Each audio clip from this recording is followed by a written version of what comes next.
show the new guy how it works. The government have been using your things to control the population. To weaponizing fear? Hidden in Phobia's first 10 minutes. A clue that predicts the ending. Missed it? Let's blow your mind. Today's story is about phobias or intense fears. These irrational fears can make a person feel as though they might die if exposed to a certain trigger. The film tells 5 different stories, each based on a specific phobia. The first segment introduces us to Johnny, a man suffering from robophobia and the fear of technology. Johnny, after being assaulted by a group of men while buying medicine, returns home injured. His sick father lives with him, and Johnny avoids telling him about the incident to spare him any stress. Johnny is obsessed with technology and has developed a system capable of hacking into other devices. While searching for the men who attacked him, he suddenly receives a strange message from his system.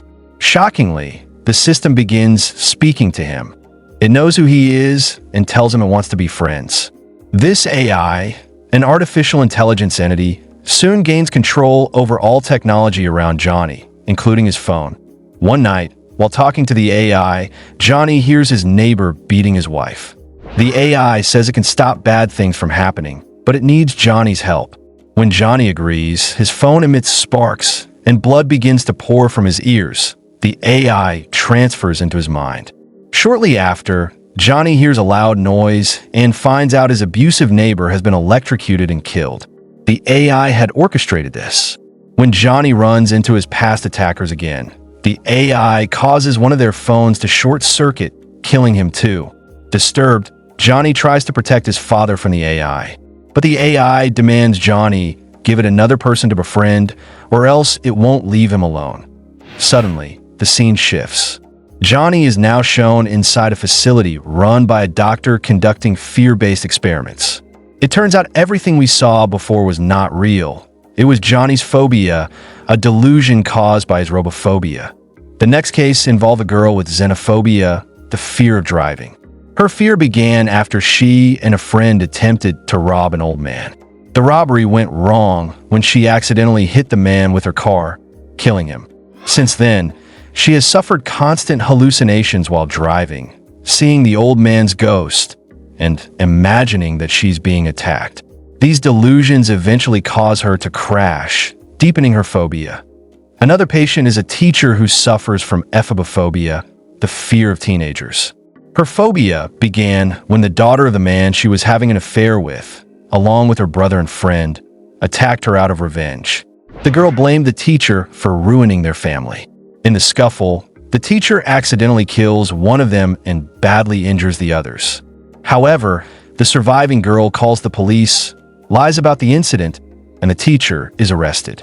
Now in the facility, the teacher continues to hallucinate about the students attacking her. The next phobia is hoplophobia, the fear of weapons.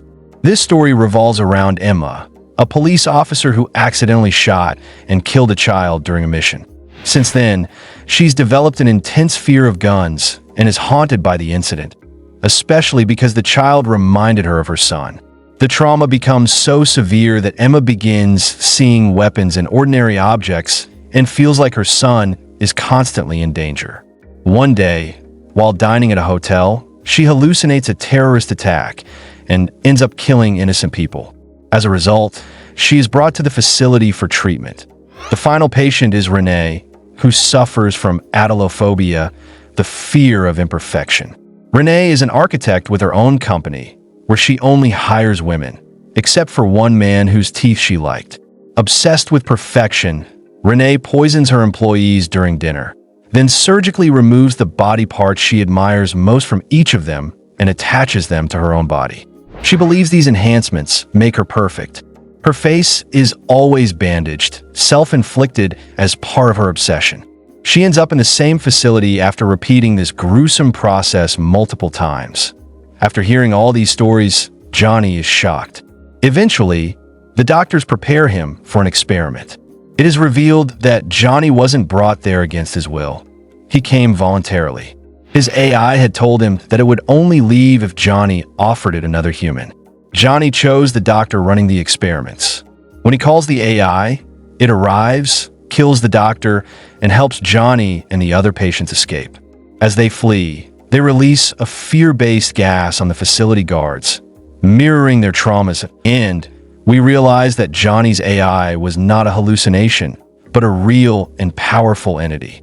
The robophobia story wasn't a mere fear, it was the truth. The film suggests that technology might someday dominate humanity, controlling us in ways we can't imagine.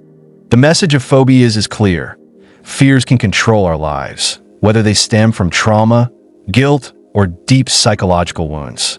Everyone has a fear, be it of heights, closed spaces, or technology. And these fears, if left unchecked, can take terrifying forms. What's your phobia? Let us know in the comments. That first 10 minutes of Phobias, Johnny's interaction with the talking AI seems surreal, like his phone bleeding and the AI entering his mind. That's the hidden clue. It hints that these events are hallucinations from his robophobia, revealing he's actually in a treatment facility. But the twist? The AI is real. Thus, the beginning subtly foreshadows the truth. The line between fear and reality is perilously thin. That if this recap changed your mind about Phobia, smash like. Suppose it didn't. Fight me in the comments. Be subscribed to enjoy more movies. Our next one might ruin your childhood.